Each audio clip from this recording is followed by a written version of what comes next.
Tuhan. Shalom. Selamat pagi kita yang diberkati Tuhan. Firman Tuhan hari ini tanggal 7 April 2020. Saya ambil di dalam 2 Tawarik 7 ayat yang ke-14. Berbunyi demikian. Dan umatku yang atasnya namaku disebut merendahkan diri, berdoa dan mencari wajahku, wajah Tuhan, lalu berbalik dari jalan-jalannya yang jahat, maka aku akan mendengar dari sorga dan mengampuni dosa mereka serta memulihkan negeri mereka. Puji Tuhan. Saudara, hari-hari ini doa-doa pemulihan itu dikumandangkan di mana-mana. Ya, baik di keluarga-keluarga, rumah tangga, komunitas, gereja, dan di setiap tempat dikumandangkan, diserukan doa untuk pemulihan.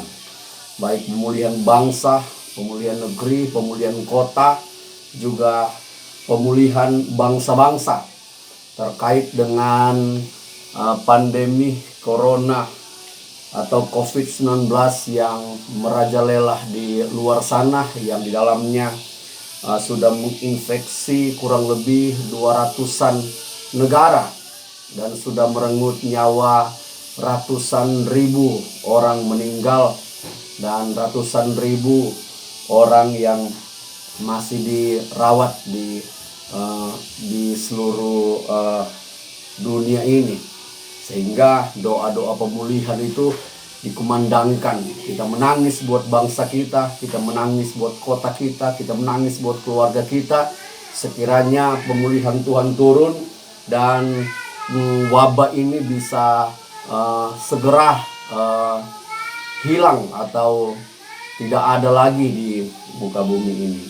Nah, lewat firman Tuhan hari ini saya akan menyampaikan kepada kita kunci di mana bagaimana Tuhan akan memulihkan segala sesuatu. Apa yang harus kita mau lakukan di tengah-tengah kita meminta pemulihan dari Tuhan. Firman Tuhan katakan bagian yang terakhir, serta memulihkan negeri mereka. Artinya Tuhan yang memberikan kita pemulihan, Tuhan yang memulihkan segala sesuatu. Setidaknya ada beberapa hal yang harus kita mau lakukan terkait dengan ketika kita meminta pemulihan daripada Tuhan Yesus Kristus. Yang pertama, untuk supaya Tuhan pulihkan kita, disebut di sini, dan umatku yang atasnya namaku disebut merendahkan diri. Puji Tuhan. Kata merendahkan diri di sini itu mengacu kepada hidup kita yang berkata bahwa Tuhan berdaulat 100% atas hidup kita. Bahwa hidup kita sesungguhnya ada karena Tuhan. Apa yang kita punya, apa yang kita miliki, semuanya karena Tuhan. Bukan karena kehebatan kita, bukan karena keperkasaan kita, tetapi semua karena kasih anugerah Tuhan. Makanya firman Tuhan katakan bahwa hidup kita sekarang ada, itu semua karena kasih Tuhan, karena kemurahan Tuhan, karena anugerah Tuhan. Jangan ada yang memegahkan diri, apalagi menyombongkan diri. Firman Tuhan katakan orang yang sombong tidak disukai Tuhan. Orang yang congkak akan dibinasakan Tuhan. Orang yang angkuh akan diganjar tidak tanggung-tanggung oleh Tuhan. Oleh karena itu perlu kita merendahkan diri. Hidup kita ada karena Tuhan. Apa yang kita miliki sekarang semua karena Tuhan.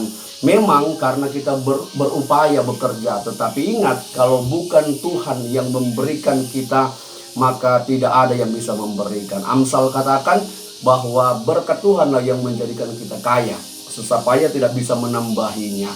Dan Mazmur katakan kalau bukan Tuhan, maka sia-sia usaha kita. Itu yang pertama. Yang kedua, setelah kita merendahkan diri dikatakan dan berdoa. Puji Tuhan. Kata berdoa di sini berhubungan dengan Tuhan. Kata berdoa di sini adalah bercakap-cakap dengan Tuhan. Kata berhubungan di sini adalah berkomunikasi dengan Tuhan. Selama kita ada di rumah, mari bangun hubungan kita dengan Tuhan lewat doa, doa, dan doa. Karena hanya dengan doa ada pemulihan dari Tuhan Yesus Kristus. Setelah berdoa, firman Tuhan katakan dan mencari wajahnya. Puji Tuhan. Bagaimana kita bisa mencari wajah Tuhan? Firman Tuhan berkata bahwa Alkitab ini adalah firman, dan firman itu telah menjadi manusia, dan firman itu bersama-sama dengan kita. Yohanes 1 ayat 1 katakan. Jadi bagaimana kita mencari wajah Tuhan? Masuklah dalam firman Tuhan ini. Baca firman Tuhan, maka kita akan mengerti apa yang Tuhan mau. Maka kita akan melihat wajah Tuhan lewat kebenaran-kebenaran Tuhan yang kita baca. Jangan malas baca firman Tuhan. Tetap baca, maka firman Tuhan itu yang akan membuat kita berkemenangan dan diberkati Tuhan. Setelah itu firman Tuhan katakan lalu berbalik dari jalan-jalannya yang jahat. Puji Tuhan. Kata berbalik dari jalan-jalan yang jahat di sini mengacu kepada satu perubahan hidup atau pertobatan kita. Ingat, manusia tidak kebal dengan dosa. Tidak ada manusia yang sempurna. Selalu ada kelemahan, kesalahan, bahkan ada kejahatan-kejahatan yang tidak kita sadari. Firman Tuhan katakan mari berbalik dari segala jalan-jalan yang jahat, bertobat minta ampun kepada Tuhan. Jangan ada yang merasa diri benar, tetapi baiklah kita masuk rumah Tuhan, masuk dalam persekutuan dengan Tuhan, masuk dalam doa dan berkata, Tuhan ini aku tidak sempurna. Sama seperti Tuhan memberikan perumpamaan. Ada dua orang yang datang, yang satu pemungut cukai, orang yang dianggap berdosa, yang satu orang Farisi, orang yang dianggap beribadah. Tetapi firman Tuhan katakan, orang yang dianggap tidak bertuhan, tidak beribadah, justru dialah yang dibenarkan oleh Tuhan. Karena apa? Karena dia datang dan dia berkata, Tuhan ampunilah aku yang berdosa ini. Oleh karena itu sadari bahwa hidup kita tidak kebal dengan dosa. Ada banyak kekurangan, kelemahan, dan akui itu di hadapan Tuhan. Katakan kepada Tuhan bahwa aku orang yang berdosa, dan bersyukur karena Tuhan sudah mengampuni dosa kita ketika kita minta ampun dan komitmen untuk tidak melakukan dosa.